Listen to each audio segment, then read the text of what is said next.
L'objet du délit accroché au fronton, pour défendre ce panneau, le maire de Villeneuve-les-Maglones affiche d'entrée la couleur. De vous accueillir aujourd'hui en tant que maire dans notre commune de Vilanova de Magalouna.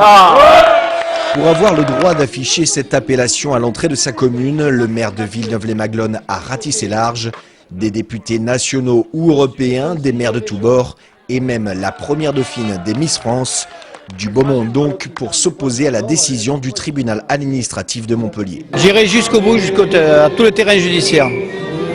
Il faut que Villeneuve, à l'inverse, fasse une jurisprudence pour appliquer les langues régionales. Je parle le catalan et c'est une partie de notre culture qui s'envole si on laisse faire des choses comme ça. Il faut revenir au bon sens, vous comprenez. On ne peut pas laisser un tribunal administratif invoquer des raisons fallacieuses pour interdire que la langue d'oc disparaisse. Des militants des quatre coins de l'Occitanie, mais aussi des Bretons, des Corses ou des Basques, car la crainte de ces défenseurs des langues régionales, c'est que l'affichage bilingue soit remis en question en France. C'est un panneau qui réverte une cause, qui révèle quelque chose. C'est que si on ne change pas la loi, tout est fait en France pour éradiquer les langues régionales.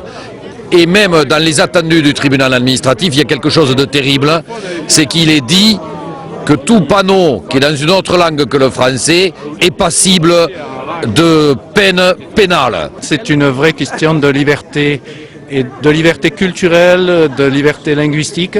Je pense que la question qui se pose aujourd'hui, c'est de savoir si nous sommes dans un pays qui peut accepter de la diversité culturelle, de la diversité linguistique. Pour ces militants, ces panneaux sont donc plus qu'un symbole. Pour demeurer une langue vivante, l'occitan doit aussi pouvoir s'afficher.